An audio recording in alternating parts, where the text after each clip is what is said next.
ಉತ್ತರ ಕರ್ನಾಟಕ ಬೀದರ್ ನ್ಯೂಸ್ ರೌಂಡಪ್ಗೆ ಸ್ವಾಗತ. ನಾನು ಪ್ರಿಯಾಂಕಾ ಶ್ರೀಗುರು. ಬನ್ನಿ ಕ್ವಿಕ್ ಆಗಿ ನೋಡೋಣ ಇಂದಿನ ಪ್ರಮುಖ ಸುದ್ದಿಗಳನ್ನು. ಬೀದರ್ನ ಫಾದ್ರಿ ಆದಿವಾಸಿ ಸಮಾಜದ ವತಿಯಿಂದ ವಿಶ್ವ ಆದಿವಾಸಿ ದಿನಾಚರಣೆಯ ಅಂಗವಾಗಿ ಬೀದರ್ ನಗರದಲ್ಲಿ ಅದ್ದೂರಿ ಮೆರವಣಿಗೆಯನ್ನು ಹಮ್ಮಿಕೊಳ್ಳಲಾಯಿತು. ಇನ್ನು ಆದಿವಾಸಿ ಸಮುದಾಯದ ನೂರಾರು ಜನರು ಬೀದರ್ ನಗರ ಪ್ರಮುಖ ರಸ್ತೆಗಳಲ್ಲಿ ಮೆರವಣಿಗೆ ಮಾಡಿ ಜೈಕಾರಗಳನ್ನು ಹಾಕುತ್ತಾ ಸಾಗಿದ್ರು.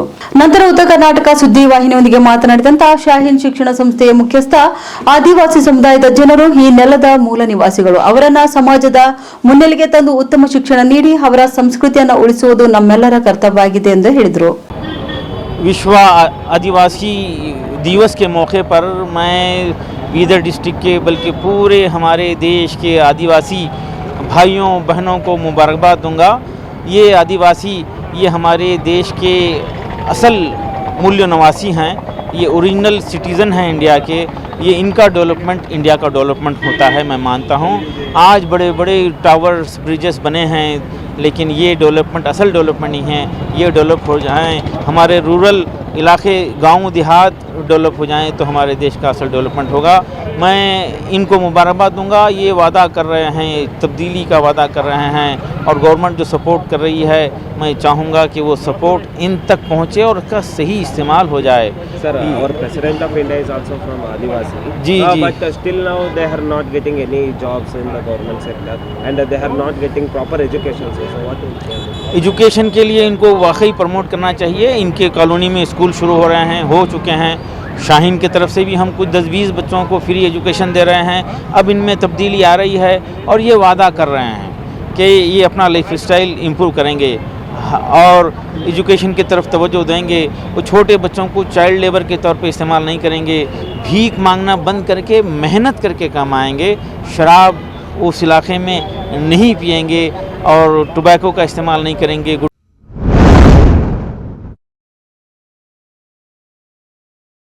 ಆಚರಿಸಲಾಗುತ್ತದೆ.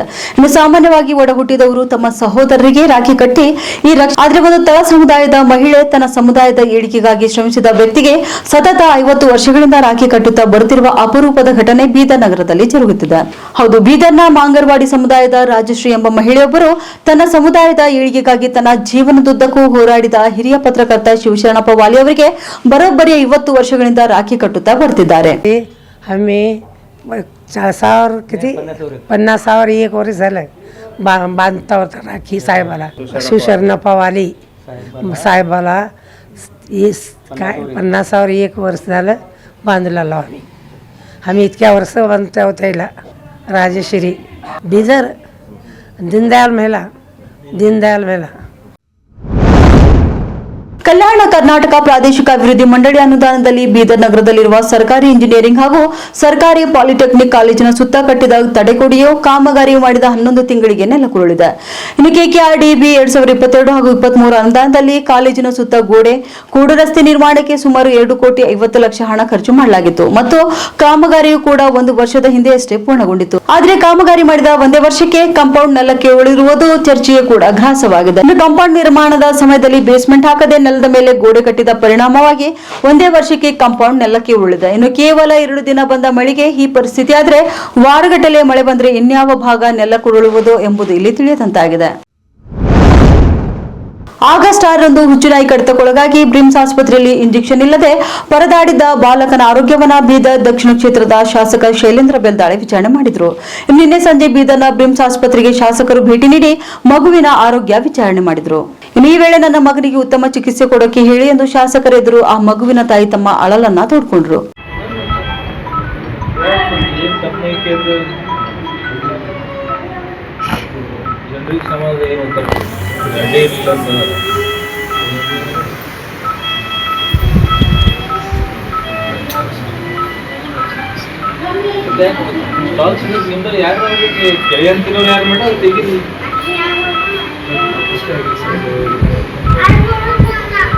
ಇದಕ್ಕೆ ಭಾಳಷ್ಟು ಪಿ ಜಿ ಬರ್ತಾರೆ.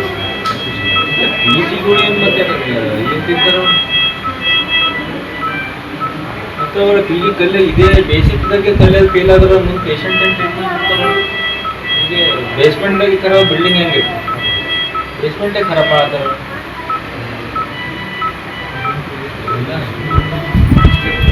ಎಲ್ಲ ಪಿ ಜಿಗಳು ಹೇಳ್ರಪ್ಪ ಕಲೆ ಅಂದ್ರೆ ಕರೆಕ್ಟ್ ನೋಡಿ ನೀವು ಸೀನಿಯರ್ ಡಾಕ್ಟರ್ಗಳಿಗೆ ಹೇಳೋರು ಟ್ರೀಟ್ಮೆಂಟ್ ಕೊಡ್ಬೇಕು, ಅವ್ರದವ್ರೆ ಮನ್ಸಿಗೆ ಬಂದಂಗೆ ಬರ್ಲಿತ್ತಾರಂದ್ರೆ ನಾವು ಲರ್ನಿಂಗ್ ಸ್ಟೇಜ್ದಾಗ ಇರ್ತಾರೆ. ಪಿ ಜಿ ಅಂದ್ರೆ ಔಸರ್ಜನ್ ಪಿ ಜಿ ಅಂದ್ರೆ ಇನ್ನ ಲರ್ನಿಂಗ್ನಾಗ ಇರ್ತಾರೆ. ಸೀನಿಯರ್ ಡಾಕ್ಟರ್ ಜೊತೆ ಚರ್ಚೆ ಮಾಡಿ ಯಾರ ಹತ್ರ ಮಾಡಬೇಕು, ಯಾವ ಥರ ಟ್ರೀಟ್ಮೆಂಟ್ ಕೊಡಬೇಕು. ಸ್ವತಃ ಡಿಸಿಷನ್ ತೊಗೊಳೋದ್ರೆ ಈ ಥರ ಆಗ್ತದೆ. ನಾನು ನೋಡಿದ ಫೋಟೋ ಅಲ್ಲೇನು ಮಾಡ್ಯಾರ ಮೊನ್ನೆ ಕೇಳ ಸಾಲ ಬಾಧೆ ತಾಳಲಾರದೆ ರೈತನೋರ್ವ ವಿಷ ಸೇವಿಸಿ ಆತ್ಮಹತ್ಯೆ ಮಾಡಿಕೊಂಡಿರುವಂತಹ ಘಟನೆ ಭಾಲ್ಕಿ ತಾಲೂಕಿನ ರುದ್ನೂರು ಗ್ರಾಮದಲ್ಲಿ ನಡೆದಿದೆ. ಇನ್ನು ಚಂದ್ರಕಾಂತ್ ಶೆರಿಕಾರ್ 58 ವರ್ಷದವರಾಗಿದ್ದು ಆತ್ಮಹತ್ಯೆ ಮಾಡಿಕೊಂಡ ರೈತ ಆಗಿದ್ದಾರೆ.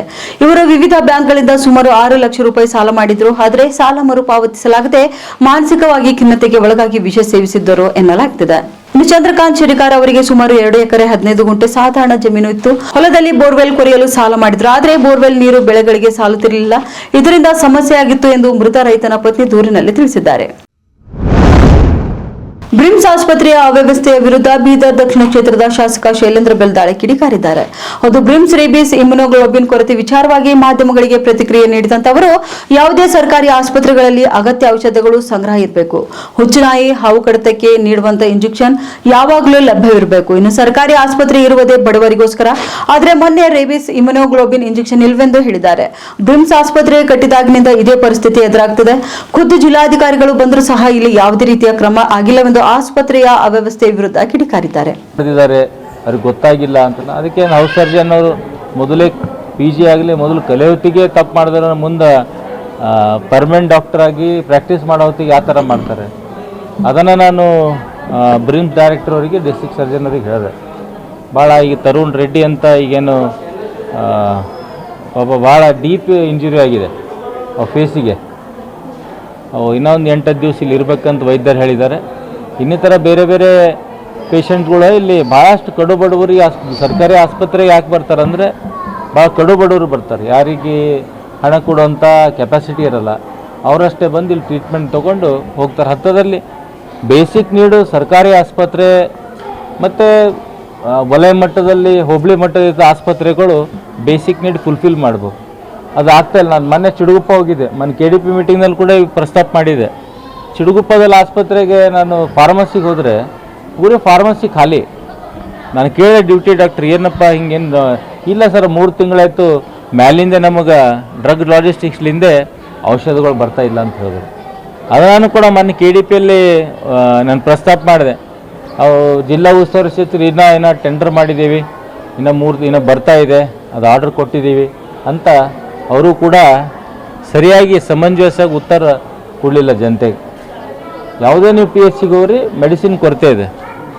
ಅವರು ಯೂಸರ್ ಚಾರ್ಜಸ್ ಆಗಲಿ ಮತ್ತು ಅವರು ಡೆವಲಪ್ಮೆಂಟು ಏನು PHCಯಲ್ಲಿ ಇರುತ್ತೆ ಅದರಲ್ಲಿ ತೊಗೊತಾರೆ. ಅದು 1,50,000 ಬರುತ್ತೆ. ಅದರಲ್ಲಿ ಏನು ಸಾಕಾಗ್ತದೆ? ಏನೂ ಸಾಕಾಗಲ್ಲ. ಮಿನಿಮಮ್ ಒಂದು 5 ಲಕ್ಷ ರೂಪಾಯಿ ಕೊಟ್ಟರೆ ಒಂದು PHCಗೆ ಎಲ್ಲ ರಿಪೇರಿ ಆಗಲಿ, ಬೇರೆ ಬೇರೆ ಔಷಧಗಳು, ಎಮರ್ಜೆನ್ಸಿ ಔಷಧಗಳು ಪರ್ಚೇಸ್ ಮಾಡ್ಬೋದು. ಅದನ್ನು ಸರ್ಕಾರ ಹೆಚ್ಚಿನ ಸೌಲಭ್ಯ, ಹೆಚ್ಚಿನ ಹಣ ಕೊಡಲಿಕ್ಕೆ ಅದು ಇವರೆಲ್ಲ ಹಣ ಗ್ಯಾರಂಟಿಗೆ ಹಣ ಅಡ್ಜಸ್ಟ್ ಮಾಡೋದ್ರಾಗೆ ಇವರು ಈ ಸರ್ಕಾರದ ಕಾಲಹರಣ ಮಾಡ್ತಾಯಿದ್ದಾರೆ. ಅದಕ್ಕೆ ಬೇರೆ ಬೇರೆ ಬೇಸಿಕ್ ನೀಡ್ ಜನರಿಗೆ ಒಳ್ಳೇದಾದ ಏನು ಒಂದು ಕಡೆ ಜಾಸ್ತಿ ಕೊಡ್ತಾರೆ, ಒಂದು ಕಡೆ ಬೇರೆ ರೇಟ್ ಜಾಸ್ತಿ ಮಾಡ್ತಾರೆ. ಇದು ಪಾಪ ನಮ್ಮ ಬಡವರಿಗೆ ಅರ್ಥ ಆಗ್ತಾ ಇಲ್ಲ. ಸರ್, ಅಲ್ಲ ಇಂಥ ಟೈಮಲ್ಲಿ ಕೊರತೆ ಇದೆ, ಆದರೆ ಸರ್ಕಾರ ಜನೌಷಧಿ ಕೇಂದ್ರ ಬಂದ್ ಮಾಡೋಕೆ ಕೊಟ್ಟಿದೆ. ನಾವು ಜನೌಷಧಿ ಕೇಂದ್ರ ಬಗ್ಗೆ ಮೊನ್ನೆ ನಾನು KDPಯಲ್ಲಿ ಮಾತಾಡಿದೆ. ಅವ್ರು ಹೈಕೋರ್ಟ್ ಆರ್ಡರ್. ಭಾಲ್ಕಿ ತಾಲೂಕಿನ ಕಡ್ಯಾಳದ ಶ್ರೀ ಚನ್ನಬಸವೇಶ್ವರ ಗುರುಕುಲ ಶಿಕ್ಷಣ ಸಮುಚ್ಚಯದಲ್ಲಿ ಶರಣ ನೂಲಿಯ ಚಂದಯ್ಯನವರ ಜಯಂತಿ ಹಾಗೂ ರಕ್ಷಾಬಂಧನ ಹಬ್ಬವನ್ನು ಸಡಗರ ಸಂಭ್ರಮದಿಂದ ಆಚರಣೆ ಮಾಡಲಾಯಿತು. ವಿದ್ಯಾರ್ಥಿನಿ ಸಹೋದರಿಯರು ವಿದ್ಯಾರ್ಥಿ ಸಹೋದರರಿಗೆ ರುದ್ರಾಕ್ಷಿಯಿಂದ ಕೂಡಿದ ರಾಖಿ ಕಟ್ಟಿ ಆರತಿ ಬೆಳಗಿ ಸಿಹಿ ತಿಂಡಿಯಾದ ಜಾಮೂನನ್ನ ತಿನ್ನಿಸಿದ್ರು. ಇನ್ನು ಈ ಸಂದರ್ಭದಲ್ಲಿ ಮಾತನಾಡಿದಂತ ಪ್ರಾಚಾರ್ಯ ಬಸವರಾಜ್ ಮೊಳಕೆರೆ ಅವರು, ರಕ್ಷಾಬಂಧನ ಸಹೋದರ ಸಹೋದರಿಯರ ಬಾಂಧವ್ಯ ಇನ್ನಷ್ಟು ಗಳಿಸುವಂತಹ ಹಬ್ಬವಾಗಿದೆ. ಈ ದಿನದಂದು ಅಣ್ಣನ ಒಳಿತನ್ನು ಬಯಸುವ ಸಹೋದರಿಯರು ರಾಖಿ ಕಟ್ಟುತ್ತಾರೆ ಎಂದು ಹಬ್ಬದ ಮಹತ್ವ ಕುರಿತು ತಿಳಿಸಿದರು. ಬೀದರ್ ತಾಲೂಕಿನ ಬಗ್ದಲ್ ಸರ್ಕಾರಿ ಪ್ರಾಥಮಿಕ ಕನ್ನಡ ಮಾಧ್ಯಮದ ಶಾಲೆಗೆ ಅಕ್ಷರ ಜ್ಞಾನ ಪಡೆಯಲು ಬಂದ 4ನೇ 5ನೇ ತರಗತಿಯ ಮಕ್ಕಳಿಂದ ಸಿಲಿಂಡರ್ ಅನ್ನ ಒಂದು ಕಡೆಯಿಂದ ಇನ್ನೊಂದು ಕಡೆ ಇಡುವ ಕೆಲಸ ಮಾಡಿಸಿದ್ದಾರೆ. ಅದು ಜ್ಞಾನ ದಾಸೋಹಕ್ಕಾಗಿ ಶಾಲೆಗೆ ಬಂದ ಬಡವರ ಮಕ್ಕಳ ಕೈಯಿಂದ ಈ ಕೆಲಸ ಮಾಡಿಸಿರುವುದು ಗ್ರಾಮಸ್ಥರ ಆಕ್ರೋಶಕ್ಕೂ ಕೂಡ ಕಾರಣವಾಗಿದೆ. ಇನ್ನು ಆ ಪುಟ್ಟ ಮಕ್ಕಳು ಅಷ್ಟು ಭಾರವಾದ ಸಿಲಿಂಡರ್ಗಳನ್ನು ಸ್ಥಳಾಂತರಿಸುವಾಗ ಏನಾದರೂ ಹೆಚ್ಚು ಕಮ್ಮಿಯಾದರೆ ಯಾರು ಹೊಣೆ ಎಂಬುದು ಶಾಲೆಯ ಮುಖ್ಯ ಗುರುಗಳು ಹಾಗೂ ಕ್ಷೇತ್ರ ಶಿಕ್ಷಣಾಧಿಕಾರಿಗಳು ಉತ್ತರ ನೀಡಬೇಕಾಗಿದೆ.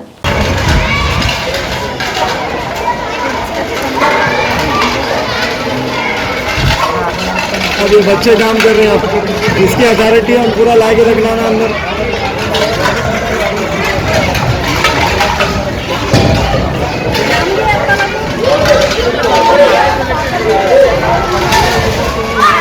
सामने ठहरो ठहरो, अरे तुम हटो जी सर।